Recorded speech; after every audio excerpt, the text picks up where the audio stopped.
देवियों और सज्जनों, महामहिम माननीय राज्यपाल महोदय,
जय हिंद।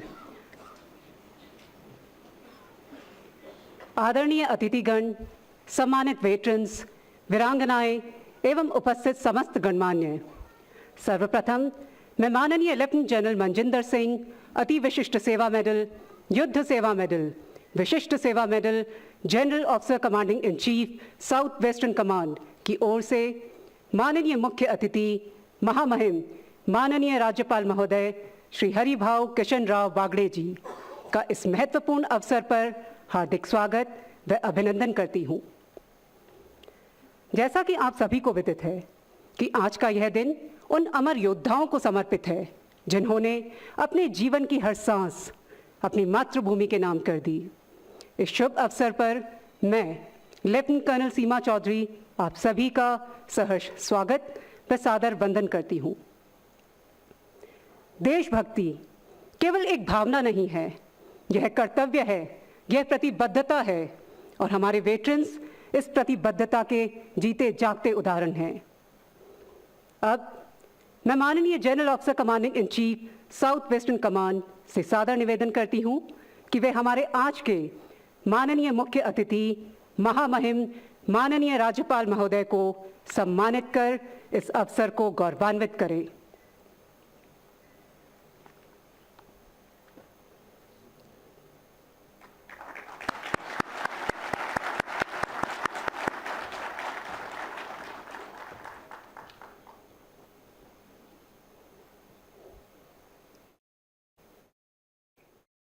जो वीर मातृभूमि की रक्षा करते हैं वह केवल सैनिक ही नहीं, राष्ट्र के सच्चे रक्षक होते हैं। इसी के साथ अब मैं माननीय आर्मी कमांडर महोदय से आग्रह करती हूं कि वे अपने प्रेरणादायक संबोधन से इस गौरवशाली दिवस का शुभारंभ करें।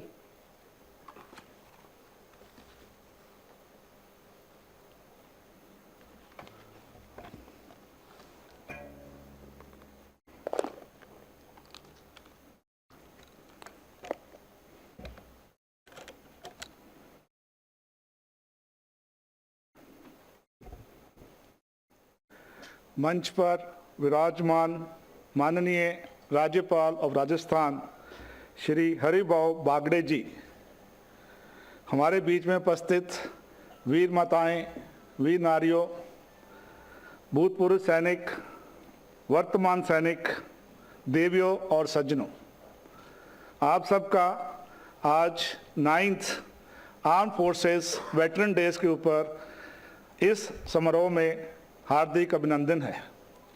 आज का दिन ही बहुत एक शुभ दिन है क्योंकि पूरे देश में पर्व का माहौल है। आप देखें, उत्तर और पश्चिम में हमारी लोहड़ी और मकर संक्रांति का सेलिब्रेशन हो रहा है। उसी तरह दक्षिण और पूर्व में पोंगल और बिहू फेस्टिवल का सेलिब्रेशन हो रहा है। तो पूरा देश ही जैसे इस दिन को आज सेलिब्रेट कर रहा है। इसके साथ ही पिछले 2 दिन में बहुत महत्वपूर्ण उपलब्धियां हुई हैं देश के अंदर, जिनका मैं अभी जिक्र करना चाहूँगा। 2 दिन पहले हमारा जो इसरो का प्रोग्राम है स्पेसएक्स, उसका सक्सेसफुल एक्सपेरिमेंट अभी हुआ है। आप सब ने पेपर में पढ़ा होगा। ये बहुत बड़ी उपलब्धि है देश के लिए, जिसके अंदर कि हमारा देश का स्पेसक्राफ्ट के अंदर दूसरा सैटेलाइट उसके अंदर जाके डॉक करेगा। जिस तरह से आज के दिन जहाज एयरपोर्ट पे आगे लगता है, हमारे साइंटिस्ट ने ये क्षमता को दर्शाया है देश के लिए कि स्पेसएक्स 3 मीटर तक साथ आके फिर उनको साइड में कर दिया गया है, ताकि नेक्स्ट टाइम जो स्पेसएक्स का सैटेलाइट हमारा देश का स्पेसक्राफ्ट का जो नियत है वो की बहुत बड़ी उपलब्धि होगी। और ऐसी काबिलियत पूरे दुनिया के अंदर सिर्फ 3 देशों में होगी, उसके अंदर इंडिया अभी प्रगति करने वाला है। इसके साथ ही ग्राउंड के ऊपर आपने कल देखा होगा सोनमार्ग टनल का इनागुरेशन हुआ है। वो बहुत बड़ी उपलब्धि है, जिसके साथ देश की सुरक्षा, लेह लद्दाख का हमारे मेन देश के साथ लिंक और बहुत सी ऐसी चीज़ें उसके अंदर शामिल हैं जो कि बहुत बड़ी देश के अंदर उपलब्धि है। ये 2 जो कार्रवाइयाँ पिछले 3 दिन में हुई हैं, ये बता रही हैं किस तरह से हमारा देश 2047 विकसित भारत की तरफ बढ़ रहा है। तो हमें बहुत खुशी है कि आज जो वेटरन डे है, ऐसे अच्छी खबरों के साथ ऐसे पर्व के माहौल के अंदर हमारे देश में सेलिब्रेट किया जा रहा है। आज 9th है, लेकिन पहला वेटरन डे हमारा 2017 में 14 जनवरी को हरबख्श स्टेडियम दिल्ली में सेलिब्रेट किया गया था। और उसके बाद हर साल से इस पर्व को पूरे देश में हमारी वीर माताओं, उन शहीदों को याद करने के लिए, वीर नारियों के सम्मान के लिए और वेटरन्स के सम्मान के लिए सेलिब्रेट किया जाता है। लेकिन इसका जो शुरुआत है वो हमारे first commander in chief field marshal KM Cariappa जिस दिन अपनी सर्विस पूरा करके सेवानिवृत्त हुए थे, वो दिन था 14 जनवरी 1953। उस दिन की याद के लिए ये आज के दिन से हमारा देश पूरे वेटरन्स को और सबको ये सम्मान देता है। और इसी तरह से ये आगे जारी रहेगा, क्योंकि इसका बहुत महत्वपूर्ण है इस देश को सेलिब्रेट करने का। हमारे राजस्थान की तरफ देखें तो राजस्थान एक ऐसा स्टेट है जिसके अंदर वीर गति, वीरता, बहादुरी के बहुत किस्से हैं। इस स्टेट के अंदर से बहुत से सैनिक आज भी अपनी सेवा में देश की रक्षा के लिए जुटे हुए हैं। लेकिन वेटरन की बात करें तो आंकड़े इस तरह से हैं, टोटल 2,12,500 वेटरन हैं जो हमारे राजस्थान में रहते हैं। कुछ 1443 वीर नारी, वीर माताएं हैं जिनके पति या बेटा अपने देश के लिए शहीद हो गए हैं, और उनको हम हमेशा सम्मान, स्वीकार और देशभक्ति के लिए याद रखेंगे। और उनकी कभी भी जो उनका जो बलिदान है कभी भी हम भूलेंगे नहीं, उनका हम पक्का ये महसूस करते हैं। इसके अलावा जो ओल्ड वेटरन्स की फैमिली में से कुछ 60,000 तक विडोज़ हैं जो राजस्थान में रहते हैं। तो इन सब का देखभाल करना वेटरन्स, वीर माता, वीर नारीज और जो विडोज़ हैं एक्स मैन की, उनकी देखभाल करना जो आज के दिन सैनिक हैं उनकी एक जिम्मेवारी है। और उसको हम आगे कोशिश करेंगे और भी आगे ले जाने की। इसका कार्य करने के लिए हमारा देश पूरा इसमें काम जुटा हुआ है। सेंट्रल गवर्नमेंट में जो मिनिस्ट्री ऑफ डिफेंस है उसके अंदर ये एक डिपार्टमेंट है एक्स सर्विसमैन वेलफेयर का, जो कि सेक्रेटरी लेवल ऑफिसर हेड करता है। स्टेट के अंदर जिला सैनिक बोर्ड, राज्य सैनिक बोर्ड, इंडियन आर्मी के अंदर department of Indian army veterans एक नियुक्त किया गया है, ताकि हर लेवल के ऊपर जो जो आपकी ज़रूरत है उसको पूरा किया जाए। और इसको आगे ले जाने की भी बहुत सी स्कीमें ये तीनों organs, central government, state government और मिलिट्री, हर हमेशा इसमें निवृत्त रहती है कि आगे स्कीमों कैसे लेके जाना जाए। कुछ ऐसी स्कीमें जो अभी हाल में आई हैं उनके बारे में जिक्र करना चाहूँगा। सबसे पहले रीस्किलिंग, क्योंकि आप सब जानते हैं हमारे जो जवान सैनिक हैं वो छोटी उम्र में, कम उम्र में ही फौज से सेवानिवृत्त हो जाते हैं। तो उसको रीस्किल करने के लिए एक प्रोजेक्ट कौशल वीर शुरू किया गया है, जो कि देश के अंदर स्किल इंडिया प्रोग्राम के साथ अलाइंड है। तो हर सैनिक जो आगे आने वाले समय में अपनी सेवानिवृत्त होगा और भूतपूर्व सैनिक बनेगा, उसको प्रोजेक्ट कौशल वीर के जरिए एक स्किल सर्टिफिकेशन मिलेगा, जिसके साथ उसका विजिबिलिटी इंडस्ट्री को भी होगा और वो अपना सेकंड कैरियर दोबारा शुरू कर सकता है। ये प्रोजेक्ट 15 जनवरी पिछले साल 24 में लॉन्च किया गया है और अभी हर रिक्रूटिंग सेंटर जहां से सोल्जर रिटायर होते हैं, जवानों को रिटायरमेंट के ऊपर ये सर्टिफिकेट दिया जा रहा है। रीसेटलमेंट, जो हमारे डायरेक्टर जनरल रीसेटलमेंट हैं, उनकी कोशिश रहती है कि हमारे जो सैनिक जो सेवानिवृत्त होकर वापस आए हैं उनको दोबारा कोशिश करी जाए। और हमने जयपुर में इस बार एक एक्टिविटी करी थी जिसके अंदर 1000 एक्स सर्विसमैन को दोबारा जॉब में भर्ती किया गया है। पेंशन्स, क्योंकि हमारी एक्स मैन की गिनती बढ़ रही है, साथ डिपेंडेंट की गिनती बढ़ रही है, तो उसको डिजिटल प्लेटफॉर्म पे लाने का जो प्रोजेक्ट था, प्रोजेक्ट स्पर्श MOD ने शुरू किया। शुरुआत में कुछ हिचकिचाहट आ रही हैं, लेकिन इंडियन आर्मी और इंडियन मिलिट्री ये कमिटेड है कि स्पर्श प्रोग्राम को सक्सेस किया जाए और जो भी आपको उसकी हेल्प चाहिए हम उसके करने के लिए कोशिश कर रहे हैं। इसको पूरा करने के लिए साउथ वेस्टर्न कमांड के अंदर 4 स्पर्श रैलीज का आयोजन किया गया, जिसमें जयपुर, अलवर, बठिंडा और झुंझुनू में करी गई हैं और 5th रैली हिसार में 24 जनवरी को होने वाली है। सतत मिलाप टीम्स, दूर दराज गांव के अंदर रहने वाले हमारे भूतपूर्व सैनिक, वीर मारे मीत माताएं और जो उनकी फैमिलीज हैं, उनको कनेक्ट करने के लिए साउथ वेस्टर्न कमांड ने सतत मिलाप टीम का आयोजन किया है, जो समय समय पर आप लोगों से जाके मिलती हैं और इस तरह से प्रॉब्लम्स को उनके से लेके आती हैं। वेटरन सहायता केंद्र, हमारे एक्स सर्विसमैन के लिए, ताकि उनकी प्रॉब्लम को हम दूर कर सकें, हम 14 वेटरन सहायता केंद्र साउथ वेस्टर्न कमांड में चला रहे हैं, ताकि हर डिस्ट्रिक्ट वाइज उनकी प्रॉब्लम को सॉल्व किया जाए। पिछले 2 महीनों के आंकड़े इस वजह से बोलते हैं कि 2643 कंप्लेंट्स आई थी इन VS केस के अंदर, उसमें से 90% प्रॉब्लम्स को सॉल्व कर दिया गया है और बाकी भी कोशिश है उनको जल्दी से जल्दी सॉल्व किया जाए।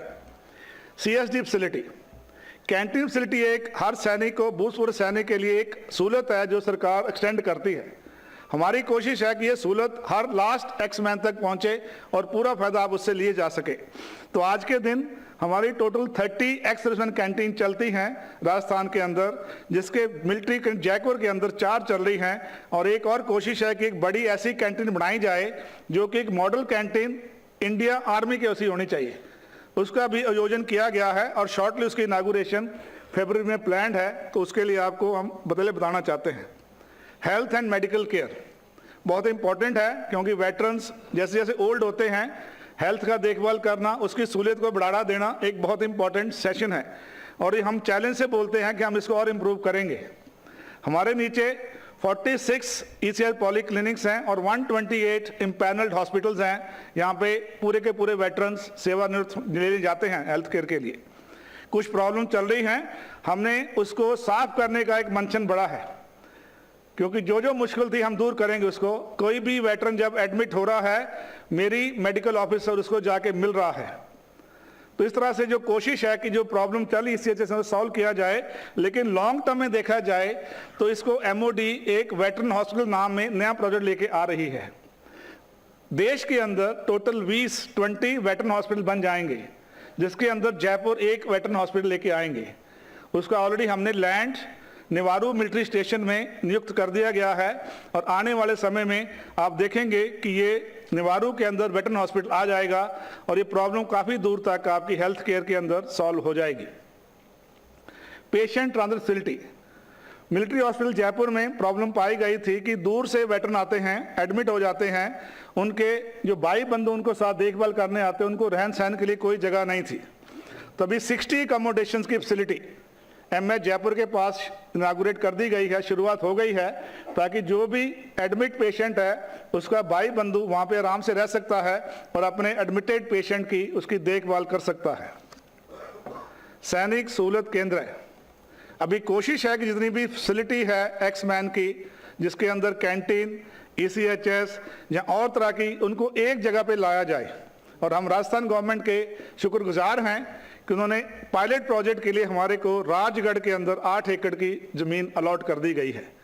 तो हमें पायलट प्रोजेक्ट राजगढ़ में शुरू करेंगे, जिसके अंदर सारी एक्समैन की फैसिलिटी एक जगह पे आ जाएंगी। और एक बार वो सक्सेस हो जाएंगे तो हम कोशिश करेंगे कि सारे के सारे स्टेशंस के अंदर ये जो इशू है उसको एक जगह इकट्ठा किया जाए, ताकि हमारे वेटरन्स को जगह जगह जाके सहूलत लेने की ज़रूरत नहीं होनी चाहिए। एक्स सर्विसमैन रैलीज, हमने कोशिश करी है कि एक्समैन रैली को एक नया रूप दिया जाए। इंस्टेड की ओनली रैली पे आके प्रॉब्लम सॉल्व करनी है, प्रॉब्लम रैली से पहले सॉल्व करेंगे। रैली में उनका देखभाल करेंगे और उनको और आगे बढ़ाने का अच्छा मौका देंगे। और ये 2 रैली हमने करी हैं अभी के दिन, डीडवाना में 1 और हिसार में 1। और जितनी भी प्रॉब्लम थी पहले प्रोएक्टिवली सॉल्व करी गई, डिजिटली कनेक्ट किया गया सब वेटरन के साथ, और फीडबैक भी डिजिटली दिया गया। उससे जो डिजिटल कनेक्ट हुआ है, हम कोशिश कर रहे हैं कि वेटरन्स के डिस्ट्रिक्ट और सब डिस्ट्रिक्ट तहसील वाइज ग्रुप बन जाएं, ताकि किसी भी वेटरन को किसी टाइम इमरजेंसी रिक्वायरमेंट है, डिजिटली रीच आउट हो सके उनके साथ और उस प्रॉब्लम को हम अच्छे तरीके से सॉल्व कर सकें। ये कोशिश हमारी जारी है, इस तरह से आगे बढ़ेंगे। क्रेमेटोरियम जयपुर के अंदर, ये हमने आपको पहले बताया था कि अभी प्रोजेक्ट चल रहा है और शॉर्टली ही हमारे लास्ट राइट्स के लिए सम्मान के साथ ये फैसिलिटी भी जयपुर स्टेशन के अंदर आ जाएगी। इसके अलावा ओल्ड एज होम और कई और सहूलतें हैं जिसका सोच विचार चल रहा है। जैसे सरकार हमारे को उसके बारे में लैंड मिल जाएगा तो हम इस तरह की सहूलतें भी लेके आपके लिए लेके आएंगे। ये तो कोशिश कर रही है ministry of defence, state government और मिलिट्री। अभी है कि अगर हमने पहले 2 इवेंट का बात किया, हमारा देश किधर को बढ़ रहा है और हम वेटरन उसमें क्या कंट्रीब्यूट कर सकते हैं, बहुत जरूरी है उसके बारे में बात करना, क्योंकि इतना एक डिसिप्लिन्ड ट्रेंड पूल है मैन पावर का जो अपनी सेवा के बाद सोसाइटी में आता है।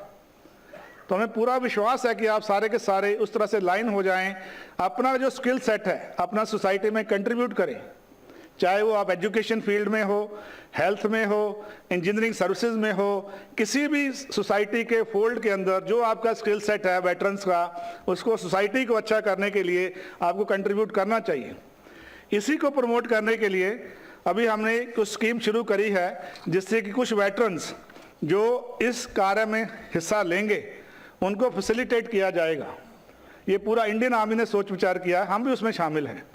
तो 15 जनवरी आर्मी डे के ऊपर हमारे चीफ ऑफ आर्मी स्टाफ इस तरह के वेटरन जो देश भर से सिलेक्टेड हैं उनको फैसिलिटेट करेंगे पूना के अंदर।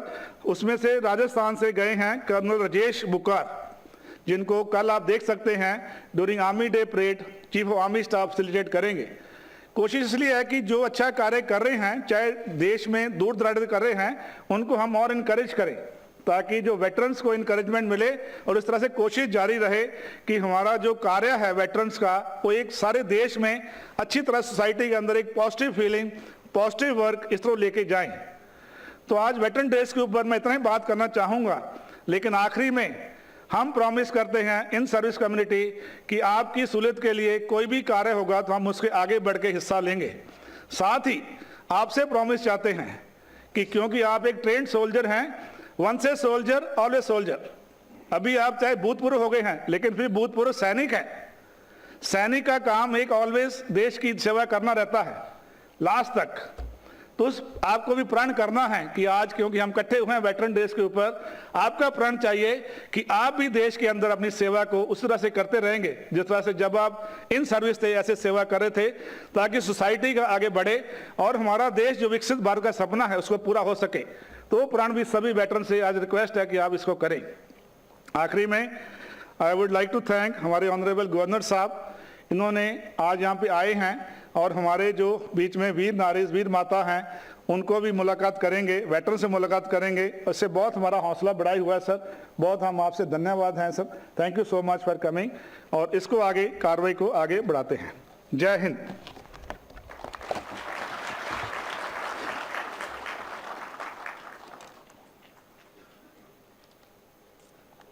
धन्यवाद महोदय। हमारी वीरांगनाएं देश की शक्ति और साहस का प्रतीक है, जिन्होंने राष्ट्र के उत्थान के लिए अपने प्रियजनों को खोकर भी अदम्य साहस, त्याग और बलिदान एवं धैर्य का परिचय दिया तथा हमारे वेटरन्स का उल्लेखनीय योगदान हमें सिखाता है कि एक सच्चा योद्धा वह है जो सिर्फ युद्ध नहीं लड़ता बल्कि समाज को भी ऊंचाइयों तक लेकर जाता है।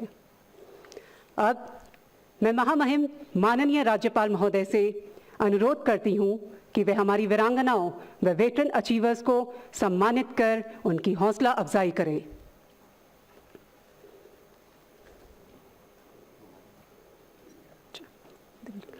श्रीमती महेंद्र कंवर, पत्नी स्वर्गीय मेजर दिग्विजय सिंह सुमाल, सेना मेडल मरणोपरांत।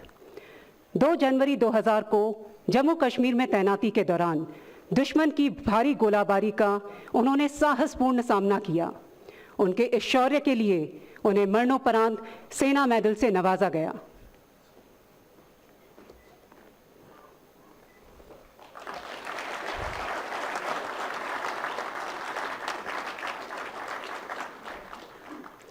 श्रीमती निहारिका शेखावत, पत्नी स्वर्गीय मेजर जोगेंद्र सिंह शेखावत।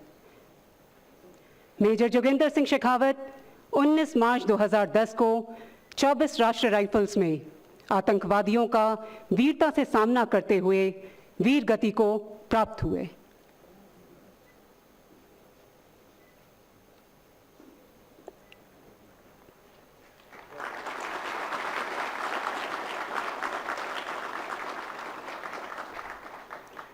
श्रीमती रजनी सिंह, पत्नी स्वर्गीय लेफ्टिनेंट महेश कुमार, शौर्य चक्र मरणोपरांत।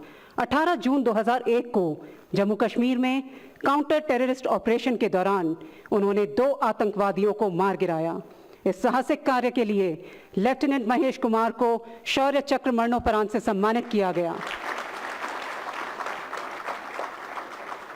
श्रीमती भंवरी देवी, पत्नी स्वर्गीय हवलदार अमर सिंह, कीर्ति चक्र मरणोपरांत। 17 दिसंबर 1981 को इम्फाल क्षेत्र में विद्रोहियों से मुठभेड़ में अदम्य साहस और शूरवीरता के लिए उन्हें कीर्ति चक्र मरणोपरांत से नवाजा गया।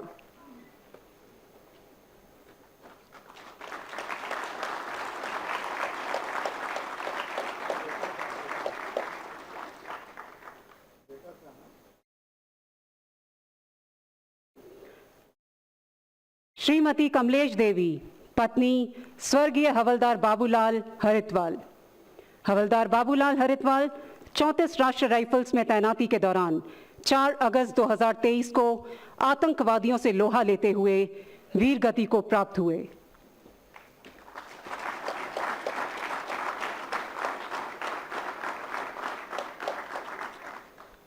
श्रीमती विमला देवी, पत्नी स्वर्गीय नायक मेघराज सिंह, कीर्ति चक्र मरणोपरांत। इम्फाल में 4 फरवरी 1982 को विद्रोहियों का दृढ़ता से सामना करते हुए वे वीर गति को प्राप्त हुए। उन्हें इस साहसिक कार्य के लिए कीर्ति चक्र मरणोपरांत से सम्मानित किया गया।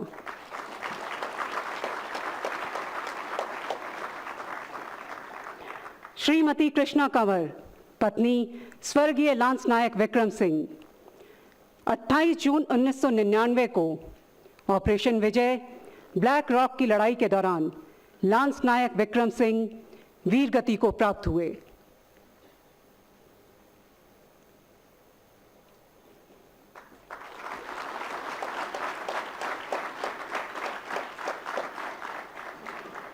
श्रीमती सरोज देवी, पत्नी स्वर्गीय सिपाही मानाराम। सिपाही मानाराम ने 3 जुलाई 2008 को जम्मू कश्मीर में दृढ़ साहस का परिचय देते हुए विदेशी आतंकियों से लोहा लिया और वीर गति को प्राप्त हुए।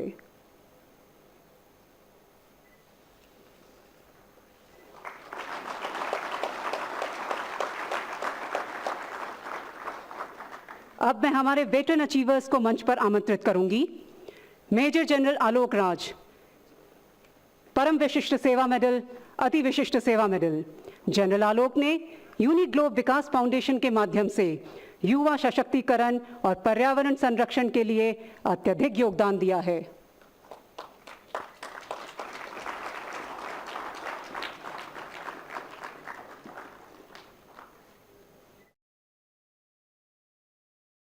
कर्नल नारायण सिंह जानू, आपने झुंझुनू में डिफेंस पेंशन डिसबर्समेंट ऑफिस खुलवाने, विधवाओं के लिए पेट्रोल पंप और गैस एजेंसी प्राप्त करवाने में महत्वपूर्ण भूमिका निभाई है।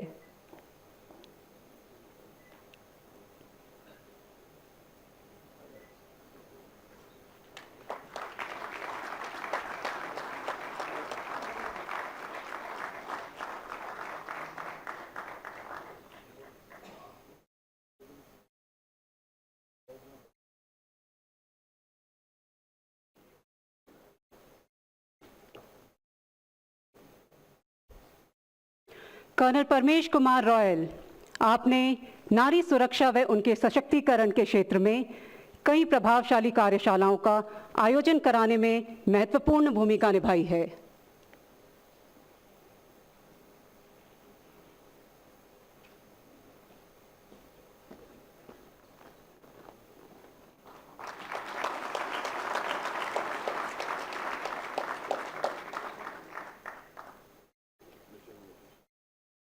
कर्नल देव आनंद सिंह लोहा मरोड़, आपने नॉन बैटल कैजुअल्टी वीर नारियों की सरकारी नौकरी के पक्ष में पारित कानून व भूतपूर्व सैनिकों के उत्थान में महत्वपूर्ण योगदान निभाया है।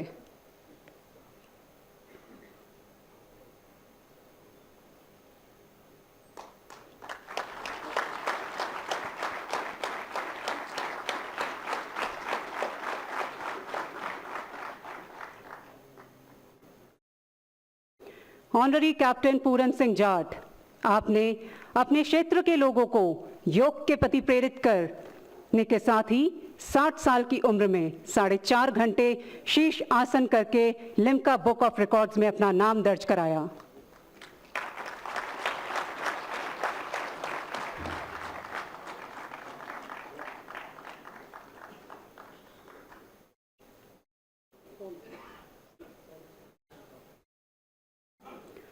नायक शिशुपाल सिंह, आपने सरपंच होने के नाते ग्रामीणों के लिए आधुनिक कृषि तकनीक, सड़कों का निर्माण, स्कूल में खेल का मैदान आदि जैसे महत्वपूर्ण सराहनीय कार्य किए हैं।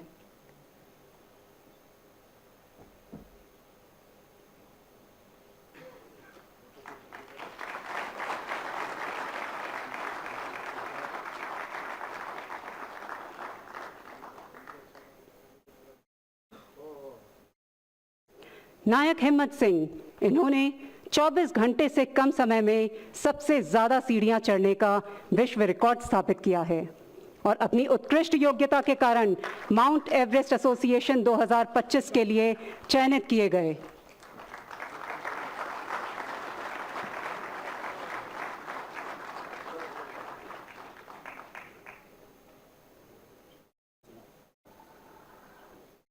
धन्यवाद महोदय।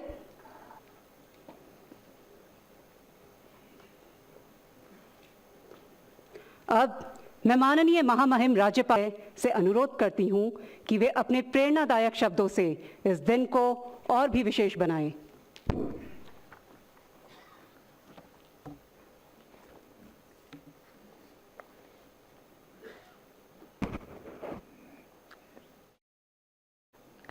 मंच पर उपस्थित lieutenant general Manjinder Singh ji, major general Rohit Mehtra जी और उपस्थित सभी भाई और बहनों, आज ये अपना वेटरन दिवस है। माजी सैनिकों को जो शहीद हुए उनका स्मरण का भी दिवस है और उनके किसी की माता, किसी की पत्नी या उनका ही अपन यहाँ सत्कार किया। राजस्थान तो वीरों की भूमि है और यहाँ मैं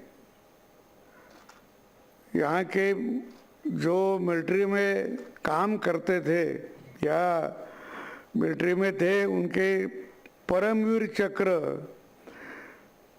3 लोगों को यहाँ परमवीर चक्र राजस्थान के लोगों को मिला है, महावीर चक्र 10 को मिला है, शौर्य चक्र 119 को मिला है, अशोक चक्र 5 को मिला है, कीर्ति चक्र 33 को मिला है, वीर चक्र 97 में मिला है और उत्तम युद्ध सेवा मेडल 5, विशिष्ट सेवा मेडल 16, नौसेना मेडल 14 और सेना मेडल 575 जनों को मिला है और विशिष्ट सेवा मेडल भी 11 लोगों को मिला है।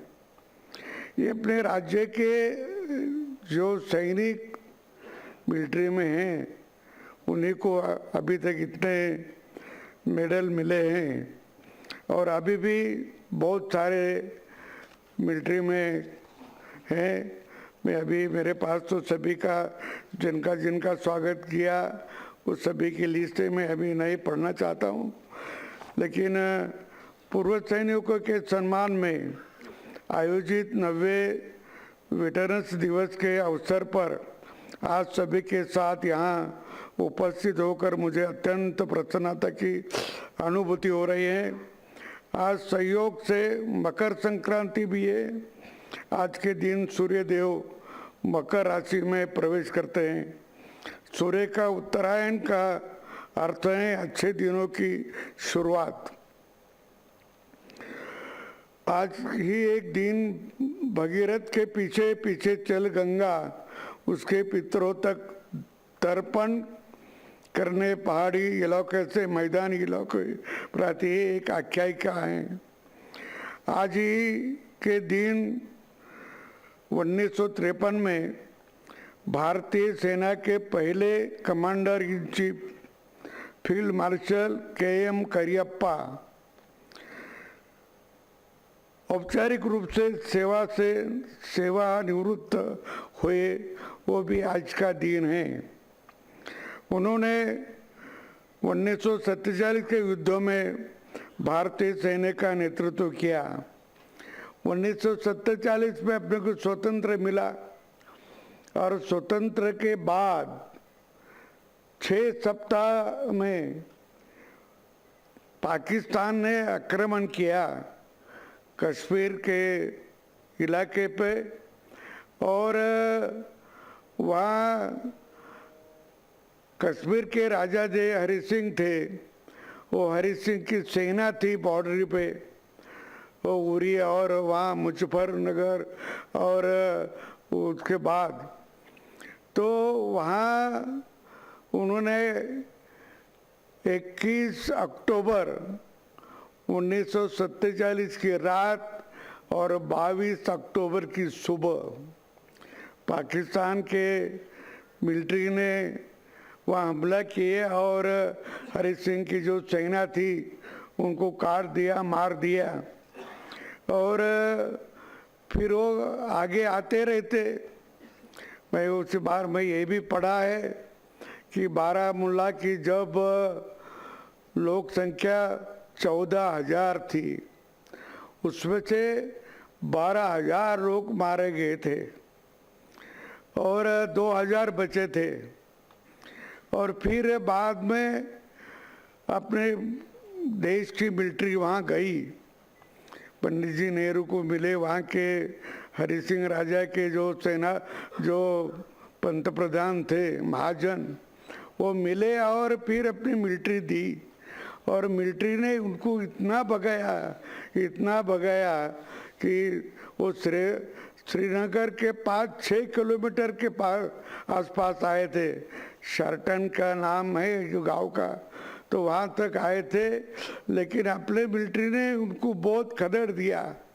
लेकिन वहाँ जब तीनों सैन्य दलों का प्रमुख वो तो लॉर्ड माउंटबेटन था और लॉर्ड माउंटबेटन ने उसको वो अपने सैन्य को तार भेजी और बार बार कहा आगे मत जाओ, आगे मत जाओ, आगे मत जाओ, रुको। और वो रुकने से ही अपनी जितनी हरि सिंह राजा की जो सीमा थी, जो बाउंड्री थी, वहाँ तक अपना सैन्य नहीं जा सका। जो बीच में कुछ हिस्सा रहा पाकिस्तान और कश्मीर के बीच में, उसको पीओके बोलते, पाक व्याप्त कश्मीर। और वो पाक व्याप्त कश्मीर का जन्म का पाप कौन किया होगा? तो लॉर्ड माउंटबेटन ने किया। और उसी के कारण हमारे इतने सैनिक वहाँ शहीद हुए और अभी तक सिलसिला चालू है।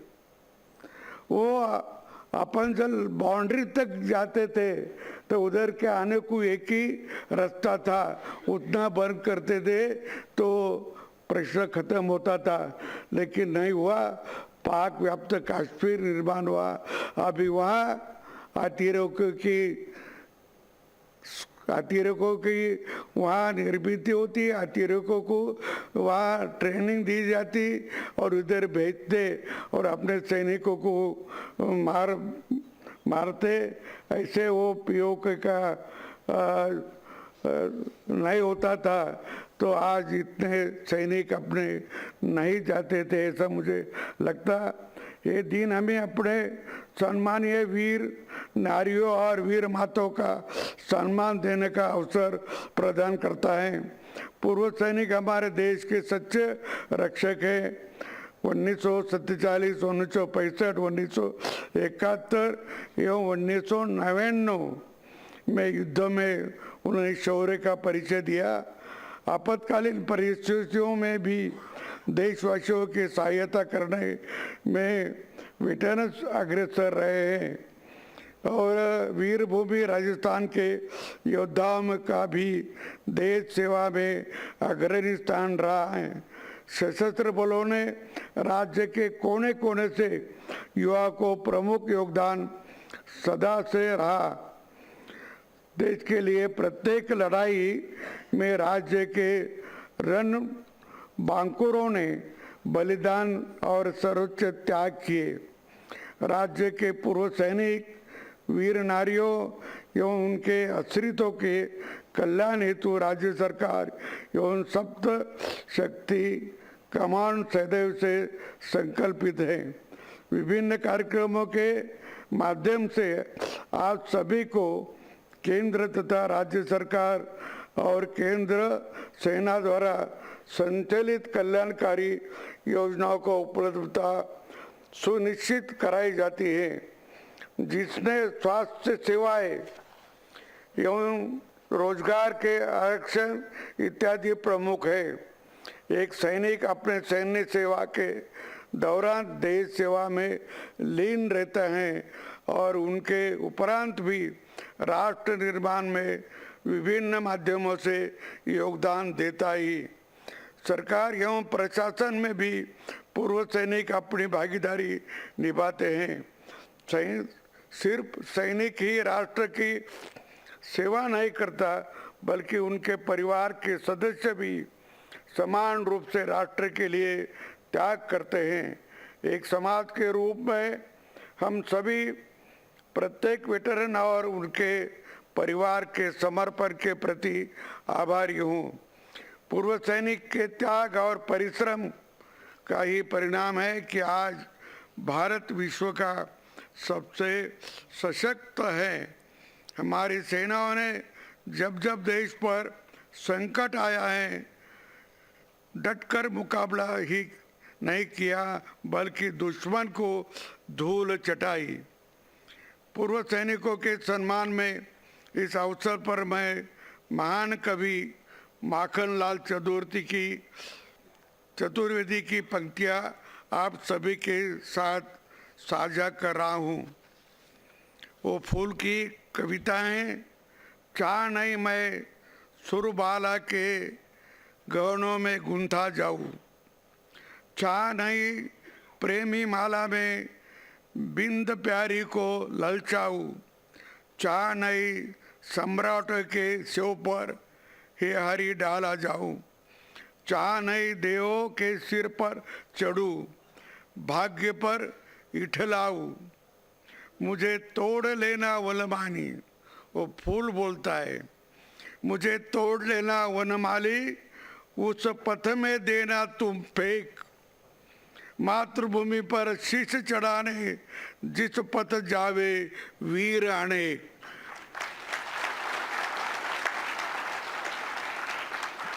मातृभूमि की सेवा करने वाले जो वीर जो रास्ते से जाएंगे वो रास्ते से मुझे फेंक देना और मेरे से वो सैनिक जाएंगे, ऐसी कल्पना वो फूलों ने किए हैं।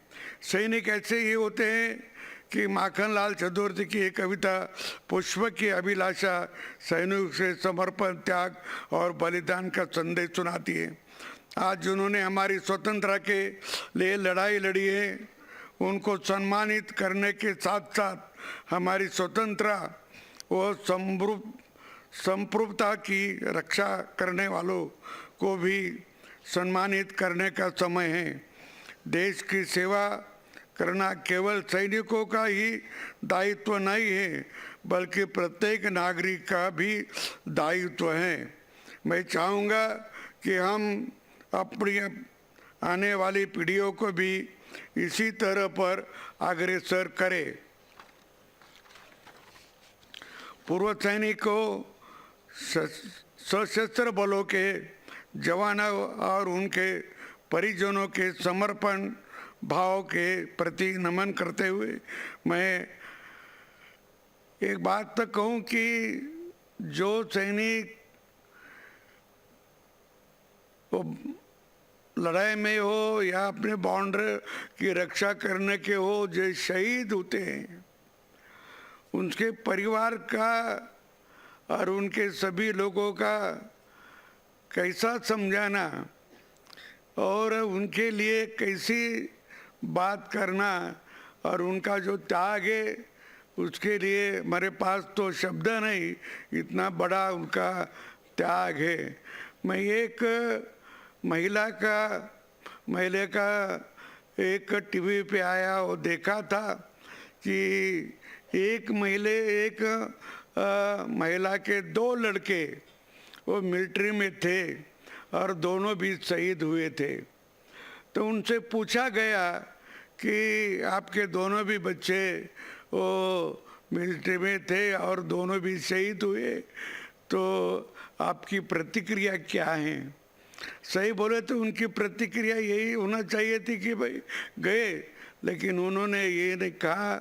उन्होंने कहा कि मेरे 2 लड़के थे, वही भारत माता के लिए शहीद हुए, और तीसरा होता तो भी मैं उनको भी मिलिट्री में भेज देती थी। ये उनकी भावना थी। मेरे ख्याल के देश के लिए ये भावना सभी लोगों की रहना चाहिए, सभी की ये भावना होना चाहिए, और ये भावना से ही अपना देश अपना यहाँ का लोग जो रहते वो सुरक्षित रहेंगे। अपनी वाणी को विराम देता हूँ और सशस्त्र भूतपूर्व सैनिक दिवस की एक बार फिर से आपको शुभकामनाएं देता हूँ। जय हिंद, जय भारत, जय राजस्थान। धन्यवाद।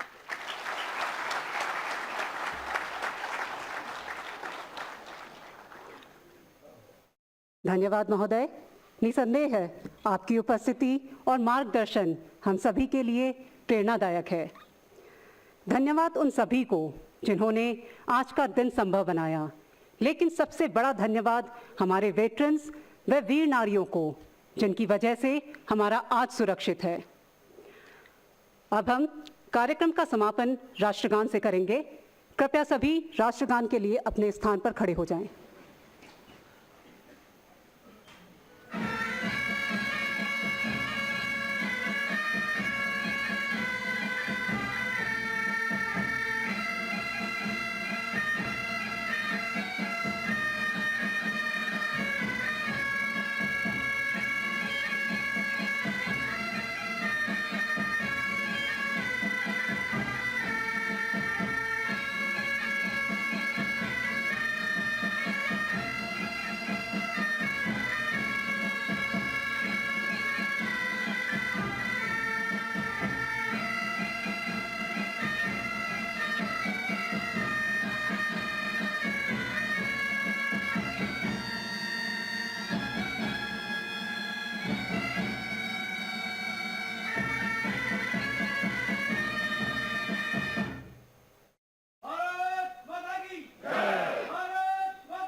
मातरम, मातरम।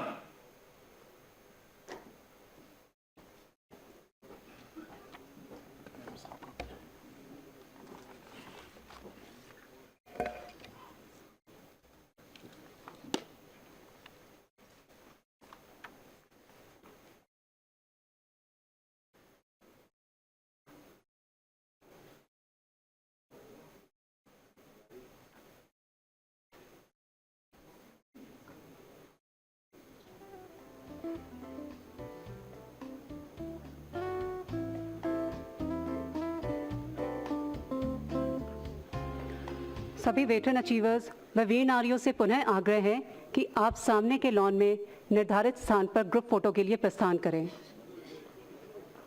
आप सभी अपने दाहिने द्वार से बाहर निकले और बसेस में बैठे जो आपको लंच के लिए SSOI लेकर जाएंगी। धन्यवाद। जय हिंद।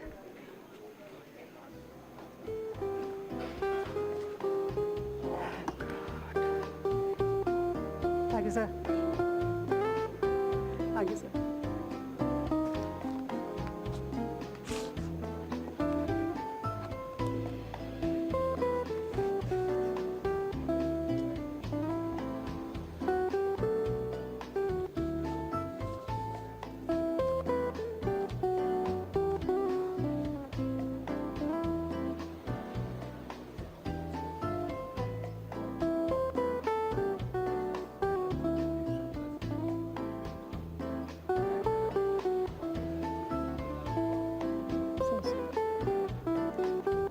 आप सभी से रिक्वेस्ट है, सभी वेटरन्स व ऑफिसर्स SSOI के लिए प्रस्थान करें लंच के लिए, एवं वेटरन अचीवर्स और वीर नारी ग्रुप फोटोग्राफ के लिए फ्रंट लॉन में जाएं प्लीज।